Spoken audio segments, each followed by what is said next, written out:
Yep.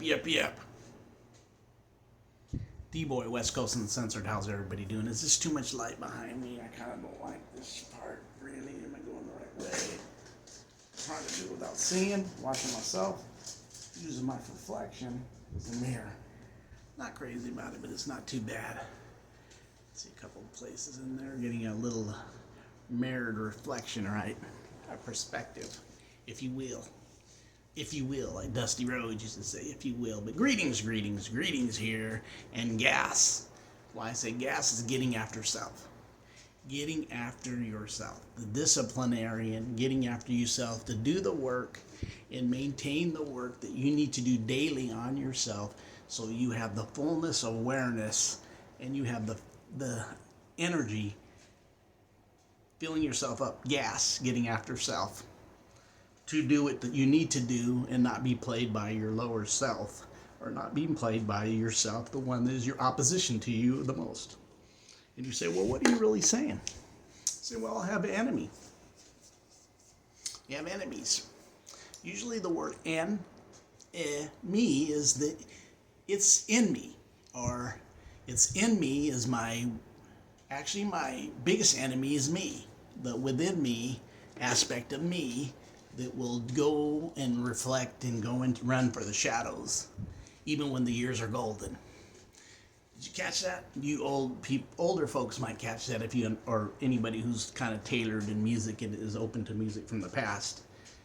That saying I knew it was actually reverse engineered from a song called Golden Years by David Bowie, when he says, running from the golden years is actually running from the darkness is actually running to your darkness in the golden years, meaning that you got to go after your shadow work within yourself, right?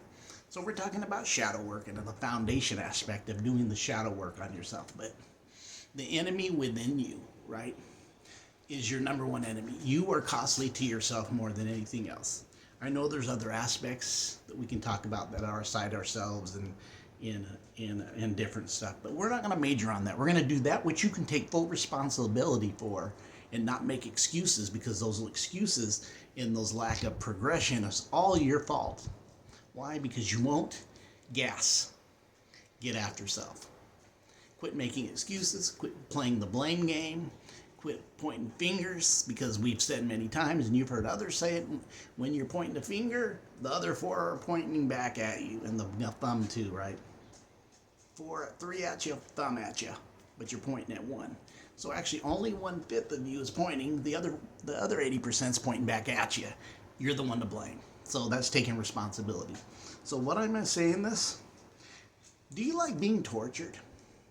Do you think that would be a reasonable way to live life, is to be tortured? I think it'd be really tough to live in the torture, like being almost like a prisoner of war, or some kind of secret agent, or that living in getting caught and apprehended and maybe going through torture to get information from them, and being tortured, or being in a government that would torture people to make them submit into their authority.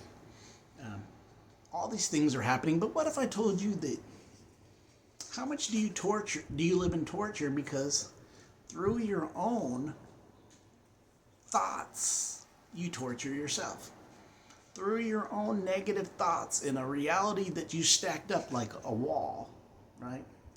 Or like a big huge wall, or making a giant that you won't come against, is really in your head, the illusionary thing that you created of negative thoughts within yourself that actually come back like a viper and bite you over and over again, and you don't recognize the fact that you created that through your negative thoughts.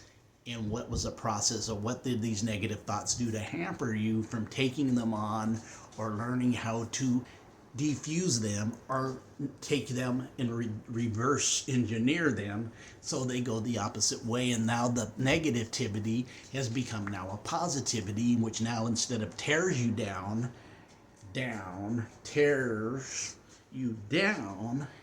you now build yourself up. You now build yourself up with the reverse engineering of positive thoughts. But how many times are we living in a world, and thinking about it daily, where our negative thoughts just completely just whip us up. Just pow, pow, pow, pow, pow, and then submit. Pow, pow, pow, pow, and submit.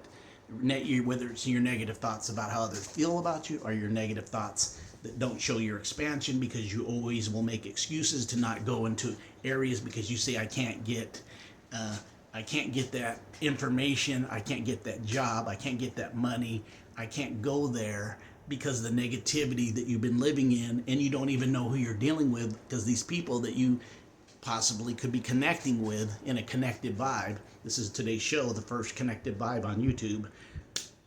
Clap it up. It's about connective.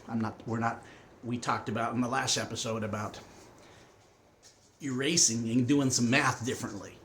Instead of division and subtracting, taking away from ourselves and dividing ourselves, let's multiply and add to ourselves, reverse engineer that. So we want a collective vibe, everybody coming together in the collective mindset that we're unity. We're not playing the division game. Divide and conquer, for me, over. Let's build together for connective. That connective vibe, which is a vibration, right? One. The law of one, the connectivity of one.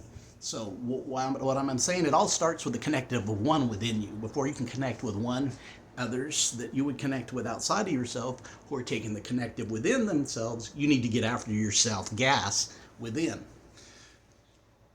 What do you mean by that? Notice that your negative thoughts are your number one enemy.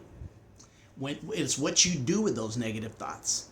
Do you let them play you, or do you reverse engineer them and let them go?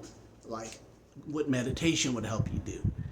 The former video, just the recent video I put out, how meditation is not, if you want to raise your vibration, you want to raise your energy, you want to found yourself, meditation is not a choice, it's a need. Just like breathing, and that's why meditation is practiced with hydrogen, or learning how to breathe, because it's the highest point of yourself. It goes to the point, right? Like a pyramid point, the very point of yourself, the very up high point of yourself. So meditation is a filter for you to take power, or you to take control over your thought process by the process of learning how to activate yourself through you by participating with yourself through this practice of meditation. And I brought out how if you think that you're going to keep not meditating, because I brought out how yesterday's video, how many that I've seen and talked to, oh, it's hard, and how anything that's worth living for or having is hard. Anything that's too easy doesn't have no substance behind it, because it immediately doesn't last. It's like living in the whim. Yeah, I got some good information. It gave me a good burst of energy, but when it comes to the discipline, 2 months later, you're not doing it anymore, because you didn't found your discipline through you. You only went on the whim, or you got somebody gave you some good motivational speech, but that motivation, unless that activates discipline within you, the motivation only takes you so far. It's not going to blast you completely off. It can rise you, but then your own work of motivation has got to kick into discipline to go, and everything that would go in between the discipline to the next level of your going to your next level. So the torturing, you take on torturous thoughts. The negative thoughts, what do? They torture you, they limit you in making choices, and then you immediately default to emotions. Emotions are like waves in the sea. They come and they go. They're not stable all the time. In fact, they're not stable. Your emotional mind should not be your leader. It should be your follower, and it should be an experience to have it. When it operates an experience, like love, genuine connection with somebody, these different emotions that you have, then it serves you. But when ego's connected to emotions and it ends up being the filter, it's going to take you down a road that's not going to be growth. Actually, it's going to make you serve it.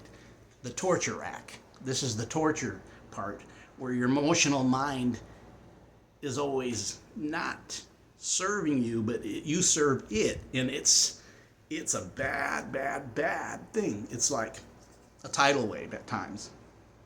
You can't deal with the outcome of it, but you continually try to. which wouldn't be good because it's not, the design is to learn how to produce the proper order. Meditation's the key for facilitating this. It allows you not to take on negative thoughts, what thoughts not to ride, what thoughts to ride. You end up being silent by concentrating on your breathing, because many have the first time meditating, they feel it's hard. One of the things it is, you don't have to be a master meditator right away, but also you will learn that once you start paying attention to your breathing, then you can't think of anything because your attention is where? On your breath, which what is hydrogen. And I had mentioned, what is breath? It's ether, hydrogen. What is also is breath? It's the very thing that you can't go without the most. For only the shortest period of time can you go without breathing. After that, it's water and then food. So what I'm saying is you cannot go, because it's a higher form. Hydrogen, which comes into ether and air, is the gas, right? You learning how to breathe is elevating you, and when you pay attention to your breath in meditation, you're not taking on all these negative thoughts. And think about it, for those who are Western thinkers that maybe come from the biblical Bible, Jesus said, take no thought, and he said it 5 times, representing, and he goes into clothing, eating, in 3 different emotional aspects of it, not to take those thoughts. What he was talking about is learn to meditate. You won't take your 5 senses, will go beyond your 5 senses. And then Buddha, of course, it's the foundation of life in Buddhism, is learning how to meditate and learning how to activate the enlightenment within you through it, where you don't give in to these things that cost you or torture you. So it's a big time thing. Do you torture yourself? Do you continually kick your own butt by your own thinking? Do you put limitations on yourself because of your own fears that come from your own thinking? See it all the time, experienced it. I've experienced it, so I know what I'm talking about. But learning how to do it, I had the testimony on the last video. The young man came to me and said what meditation had did to him when he got back on the bike after kind of getting away from it. He already immediately got back in, started seeing the elevation of self, which is awesome, because you can always go back, because there's times we may not slough off and do things with other things happening. We do have this 3D reality, and things happen in our life all the time that may take us out of our scheduled stuff, like, different things, emergencies that we have to change up things on the go, right? So yes, today, thank you for the connective vibe. We are looking for the connective vibe, being connective, coming into unity, no more division. This ain't about color, this ain't about fat, skinny, this is about us knowing that all of us together can come into a harmony, agreement. Instead of being divided and conquered, we come together in unity, and we multiply and add each other, and even ourselves to ourselves. You guys have a great day. This was first episode, Connective Vibe.